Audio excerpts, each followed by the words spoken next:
Je m'appelle Nicolas Girard, je suis infographiste 3D en freelance depuis bientôt 10 ans et ça va faire 5 ans, si je ne dis pas de bêtises, 5 ou 6 ans que je suis coordinateur de la section animation et réalisation 3D à ITCOM Art Design à Nice. Et donc, dans cette formation, ça va vous permettre aux étudiants d'apprendre toutes les bases et des techniques aussi plus complexes pour travailler dans tous les domaines qui ont besoin d'images 3D, donc que ce soit le cinéma d'animation, le jeu vidéo, ou même l'architecture, l'impression 3D, donc tout ce qui nécessite de l'image 3D. D'accord. Alors, pour accéder à cette formation, est-ce qu'il faut un niveau spécifique? Enfin, quels vont être les prérequis? Alors, en termes de prérequis, déjà, il faut avoir un niveau bac. Ensuite, à partir de là, il faut surtout avoir, on va dire, des connaissances et de la curiosité dans ce domaine-là. Parce qu'il y a beaucoup d'étudiants qui font l'erreur de se dire j'aime les jeux vidéo, donc je vais aimer aussi en faire. Et donc moi, je prends l'exemple, par exemple, de la magie, la prestidigitation. Regarder des tours de magie, c'est une chose, les faire, c'en est une autre. Donc, le profil, ça peut plutôt être des étudiants qui vont avoir donc une curiosité là-dedans, c'est-à-dire qui vont regarder des making-of de films, de jeux vidéo. C'est pas forcément nécessaire d'avoir déjà fait de la 3D avant, c'est pas le but. Nous, le but justement, c'est de partir de zéro pour leur apprendre tout. Mais c'est quand même d'avoir une curiosité dans ce domaine, surtout. Voilà. D'accord. Et justement, quels vont être les logiciels utilisés pour de cette formation, qui est une formation sur 3 ans, hein, je le reprécise, je ne sais plus si on l'a dit. Non, tout à fait, oui, c'est sur 3 ans. Donc, les logiciels utilisés, ça va être les logiciels donc, les plus communément utilisés dans l'industrie. Donc, pour tout ce qui va être création d'objets 3D, on va utiliser principalement le logiciel Maya, et donc qui permet de la modélisation polygonale, et le logiciel ZBrush qui permet de faire de la sculpture numérique. Donc, c'est vraiment de la sculpture 3D avec la tablette graphique. Donc, c'est assez intéressant. Et aussi, on va voir tous les logiciels, certains logiciels Adobe, comme Photoshop, After Effects et Premiere pour tout ce qui est effets spéciaux et montage, mais aussi des logiciels de texturing 3D comme Substance Painter et en moteur de rendu, donc ce qui permet de calculer l'image. On va voir donc le moteur de rendu V-Ray qui est aussi utilisé donc autant dans l'architecture que dans les effets spéciaux, mais aussi le moteur de jeux vidéo Unreal Engine qui permet justement de créer des jeux vidéo. D'accord. Et à quel métier peuvent prétendre les étudiants à la suite de cette formation? Alors, disons que comme on leur apporte des compétences dans pas mal de domaines qui concernent l'animation et la réalisation 3D, ils peuvent prétendre à pas mal de métiers. Ils peuvent être donc ce qui s'appelle infographiste 3D, d'accord? Donc, ils vont commencer en tant que junior, soit dans la modélisation, soit dans l'animation, d'accord? Et donc, ce qui est assez beau dans ce métier, ce que je dis à mes étudiants, c'est qu'il n'y a pas que le cinéma et le jeu vidéo. Il y a énormément de domaines qui nécessitent de l'image 3D. Moi, par exemple, ça m'arrive de temps en temps de réaliser des attelles sur mesure qui sont imprimés en 3D pour des patients, par exemple. Donc, il y a énormément de domaines. Donc, c'est ça qui est très bien. Et donc, à partir de là, donc, ils peuvent être artistes 3D. Ça commence toujours comme ça. Et ensuite, au fur et à mesure d'expérience, ils peuvent gravir les échelons. C'est-à-dire qu'on le voit surtout dans des grands studios où on peut évoluer, des personnes qui ont commencé en tant que simple animateur 3D se retrouvent ensuite réalisateurs de films d'animation, par exemple. D'accord. Écoutez, on va passer maintenant, voilà, pour avoir un peu une idée, on va passer aux travaux qui ont été réalisés par vos étudiants. Alors, donc, je vais vous montrer des travaux de 2e et 3e année, puisqu'en première année, c'est surtout un apprentissage des bases. Donc, il n'y a pas de, on va dire, il y a plein de petits projets, d'accord. Mais à partir de la 2e année, ils ont des projets beaucoup plus ambitieux à réaliser. Par exemple, en 2e année, ils doivent réaliser une petite pub, d'accord, d'1 minute, donc entièrement en image de synthèse, forcément. Et donc là, par exemple, je vais vous montrer une des pubs qui a été réalisée l'année dernière. Hop là, qui est ici. Alors, je ne sais pas si vous aurez le son, ça dure une petite minute. Alors, on va faire ça. Partager l'audio, c'est là. Donc, je tiens à préciser que les étudiants réalisent eux-mêmes tout seuls. Il n'y a pas d'objets qui sont téléchargés sur Internet ou ce genre de choses.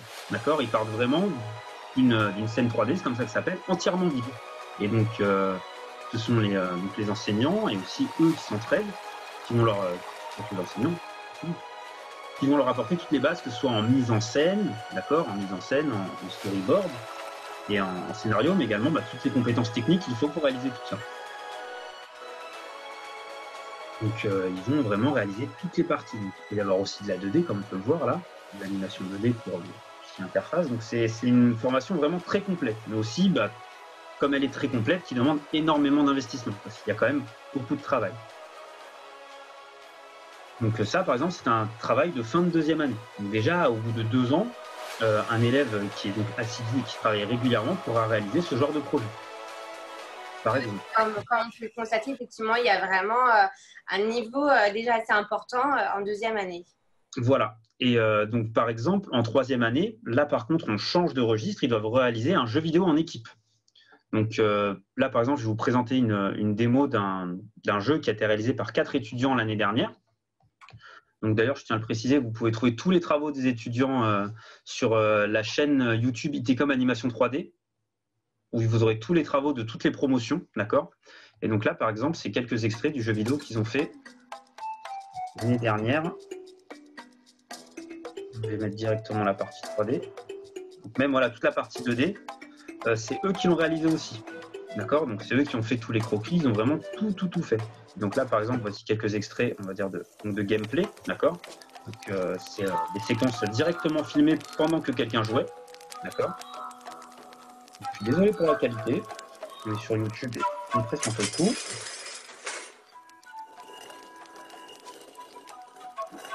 Dans un décor extérieur, on verra un peu plus de choses. Voilà. Donc par exemple, ça c'est une séquence, c'est un des niveaux qui est jouable dans le jeu. Et donc c'est eux qui ont tout réalisé en équipe. Voilà. Que ce soit les animations, la programmation, il y a peu de programmation. Le but de la formation, c'est pas de faire des programmeurs. Donc on va leur donner toutes les bases. En fait, c'est un gameplay relativement simple. Le personnage peut courir, sauter et esquiver des obstacles. Mais rien qu'avec un gameplay simple, avec suffisamment d'imagination, on peut quand même arriver à créer des univers cohérents et intéressants. Donc voilà, quelques exemples.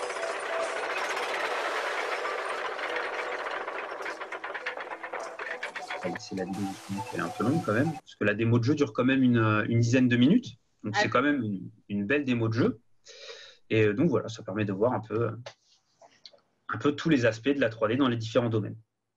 D'accord, écoutez, au moins on voit un petit peu le niveau déjà assez important des étudiants qui suivent cette section s'ils sont rigoureux.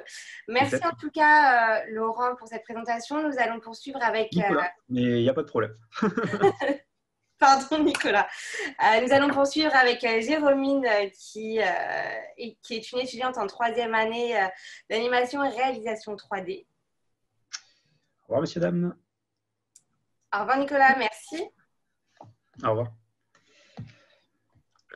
Alors, attendez, j'ai un petit souci avec mon réglage de caméra. Jérôme, donc, malheureusement, on ne peut pas te voir, mais merci quand même d'être avec nous aujourd'hui. Est-ce que tu peux te présenter donc comment tu as connu ITCOM, quel a été ton parcours avant ITCOM? Alors, j'ai fait un BTS en communication et en fait, je me suis rendu compte que le graphisme, ça me plaisait beaucoup. Donc, j'ai cherché un peu une formation sur Internet. Et en fait, je suis tombée sur l'animation 3D, ce qui était présenté sur le site ITCOM. Et donc, j'ai regardé un peu les travaux qui avaient été faits et j'avoue que c'était assez impressionnant en fait. Et du coup, ça m'a donné envie de m'intéresser un peu à cette formation et on m'a beaucoup conseillé et tout ça. Et j'avais pas trop les moyens en fait de payer cette formation parce que j'avais déjà fait une école avant. Et donc, on m'a proposé en fait de faire cette formation en alternance. Et du coup, grâce à l'école, j'ai trouvé directement une alternance en tant que graphiste dans une entreprise qui vend des produits dérivés. Et du coup, maintenant, ça fait 3 ans que je suis dans cette école et que tout se passe bien. D'accord, écoute, est-ce que tu as une idée du métier que tu souhaiterais faire du coup? Là, donc, tu es en troisième année, n'est-ce pas? Oui, oui. D'accord, donc cette année, normalement, c'est la dernière année, l'obtention du diplôme. Donc par la suite, est-ce que tu as déjà une idée de ce que tu voudrais faire? Oui, alors je voudrais faire game designer. En fait, j'ai vraiment une idée de jeu particulier que j'aimerais faire.